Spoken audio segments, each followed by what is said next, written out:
Now, see what is given here. Capital gains. Mr. Parag purchased a residential flat on 2nd May 2018. बेटा इसने कभी purchase किया? Flat कभी purchase किया? 2nd May 2018 को. Flat मतलब घर, हाउस, 10 lakhs का. He paid on the same day the stamp duty and registration charges of 48,750. Stamp duty, registration charges 48,750 लगा on purchase of flat. Okay. He sold the said flat on 17th March 2020. उसने 17th March 2020 को flat भेज दिया. बेटा याद रखना, flat मतलब घर, हाउस, बराबर है. अब ये घर के लिए कितना साल, कितना महीना होता है लॉन्ग टर्म या शॉर्ट टर्म के लिए? बताया ना थियरी में 24 मंथ्स. बेटा 24 मंथ्स के ऊपर अगर होल्डिंग पीरियड गया और बेच दिया आपने, तो आपको लॉन्ग टर्म कैपिटल गेन होगा. मतलब लॉन्ग टर्म कैपिटल एसेट माना जाएगा और उस पर जो भी बेनिफिट होगा वो लॉन्ग टर्म कैपिटल गेन होगा. बराबर है. 24 मंथ्स के ऊपर हुआ तो. ठीक है, सब थियरी में बताया है मैंने, राइट है. लेकिन ये घर देखो आपने 2nd May 2018 को परचेस किया. 2nd May 2018 से लेके 2nd May 2019, 2nd May 2020. 2nd May 2020 आएगा तो 24 मंथ्स होगा, 2 साल होगा. बट इधर उसके पहले ही बेच दिया, 24 मंथ्स के अंदर है. याद रखना 24 मंथ्स के अंदर है. तो मतलब ये कौन सा असेट हुआ? ये शॉर्ट टर्म कैपिटल असेट हो गया बेटा, शॉर्ट टर्म कैपिटल असेट. और बेटा अगर कोई चीज शॉर्ट टर्म कैपिटल असेट हो गई तो आपका काम बच गया. क्या काम बचा? इंडेक्स कॉस्ट का काम बच गया आपका. कॉस्ट इन्फ्लेशन इंडेक्स का टेंशन नहीं आपको, बराबर है. फॉर्मूला यूज करने का टेंशन नहीं. तो ये शॉर्ट टर्म कैपिटल असेट हो गया. तो शॉर्ट टर्म कैपिटल असेट में it's very simple to calculate what short term capital gain. कैसे कैलकुलेट करोगे? आ जाओ. और इसने फ्लैट बेचा था 12 लाख में. कॉस्ट इन्फ्लेशन इंडेक्स तो अपने को इसका कोई जरूरत ही नहीं है, ये तो कंफ्यूज करने के लिए दे दिया आपको. क्यों? कॉस्ट इन्फ्लेशन इंडेक्स, जो कॉस्ट इन्फ्लेशन इंडेक्स है वो शॉर्ट टर्म में नहीं लगता बेटा, वो सिर्फ लॉन्ग टर्म रहेगा, लॉन्ग टर्म कैपिटल एसेट रहेगा तो लगेगा. ये कंफ्यूज करने के लिए दे दिया, तो बच्चे ऐसे कंफ्यूज हो जाते हैं. तो ध्यान देना, अगर 24 मंथ्स के अंदर खरीद के बेचा है तो वो आपका शॉर्ट टर्म कैपिटल एसेट है, लॉन्ग टर्म नहीं है. और लॉन्ग टर्म नहीं है तो कॉस्ट इन्फ्लेशन इंडेक्स का मतलब ही नहीं है, याद रखना. ठीक है, चलो तो अब इसको सॉल्व करते हैं हम लोग स्टेप बाय स्टेप. आ जाओ एवरीवन. तो देखो कैसे सॉल्व करोगे. सेम प्रोसीजर, सेम स्टेप आपका जैसा बताया मैंने. चलो तो बेटा सबसे पहले तो वही चीज, अपना नेम ऑफ द असेसी. क्या बेटा? Name of the assessee. Assessee का नाम क्या है? मिस्टर पराग. ठीक है. स्टेटस क्या है उसका? स्टेटस है वो इंडिविजुअल.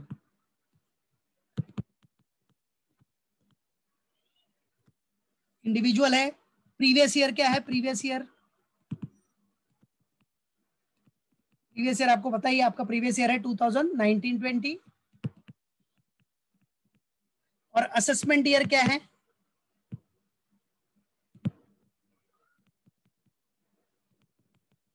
असेसमेंट ईयर है 2020-21. ठीक है, ये आपका असेसमेंट ईयर है, राइट. फिर अपना फॉर्मेट. अब ये क्या हो गया बेटा? देखो 24 मंथ्स के अंदर का प्रॉपर्टी है तो ये शॉर्ट टर्म कैपिटल एसेट हो गया. तो शॉर्ट टर्म कैपिटल एसेट में क्या कंप्यूट करोगे? Computation of short term capital gain. अभी समझाया मैंने सब, अभी सब समझाया मैंने कि शॉर्ट टर्म कैपिटल एसेट हो गया तो आपको कॉस्ट इन्फ्लेशन इंडेक्स का कोई यूज नहीं है, ये सिर्फ कंफ्यूज करने के लिए देते. वो सब किधर होता है बेटा? वो लॉन्ग टर्म कैपिटल एसेट होगा तो ही, 24 मंथ्स के ऊपर होता तो. चलो तो फॉर्मेट बना लो. पहला तो ये नंबर, पर्टिकुलर्स, अमाउंट के लिए 2 कॉलम्स. ठीक है.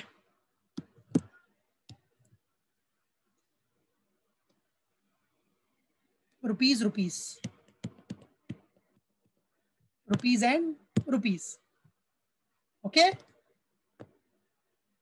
First, the very first is what to do. बेटा बहुत सिंपल है. देखो शॉर्ट टर्म कैपिटल गेन निकालना बहुत सिंपल है. सबसे पहले तो आप full value of sale consideration ले लो. Full value of sale consideration कितना है? फुल वैल्यू देख ही रहे हो, 12 लाख, 12 लाख. 12 लाख का सेल कंसिडरेशन है. अब उसमें से आपको माइनस क्या करना है? What you have to deduct. बेटा इधर कभी भी याद रखो, शॉर्ट टर्म कैपिटल एसेट में कभी भी इंडेक्स कॉस्ट नहीं आता, वो सिर्फ लॉन्ग टर्म में होता है, शॉर्ट टर्म में नहीं होता. चलो तो इसमें से लेस क्या करोगे? कॉस्ट क्या अपना? एक तो परचेज कॉस्ट है, purchase price of flat. Purchase price कितना है फ्लैट का? 10 लाख है. और जो स्टैम्प ड्यूटी और रजिस्ट्रेशन गया, स्टैम्प ड्यूटी एंड रजिस्ट्रेशन, सो कितना गया? 48,750.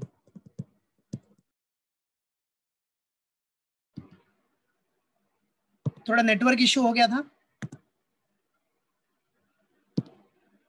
चलो कंटिन्यू करते हैं हम लोग.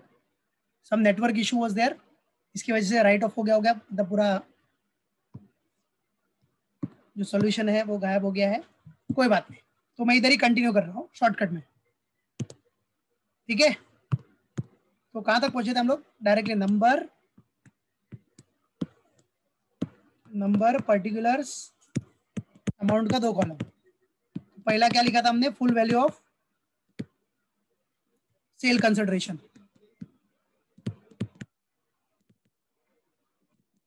Full value of sale consideration आपका कितना था बेटा? 12 lakh.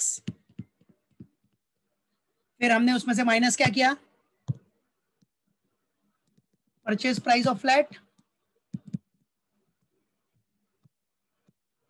Purchase price of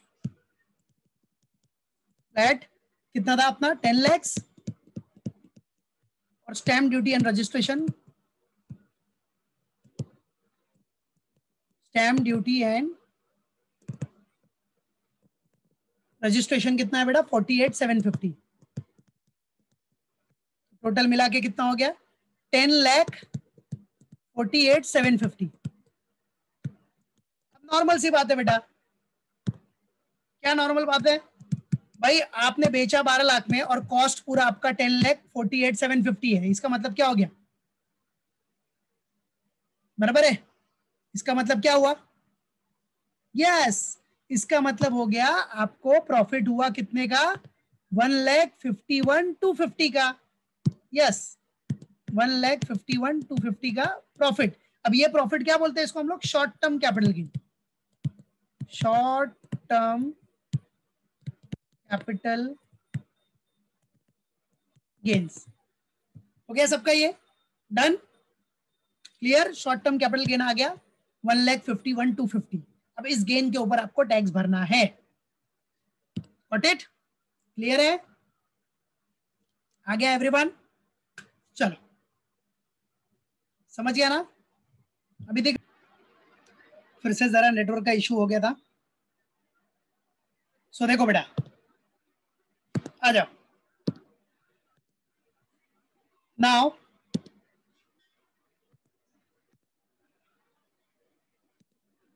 see everyone,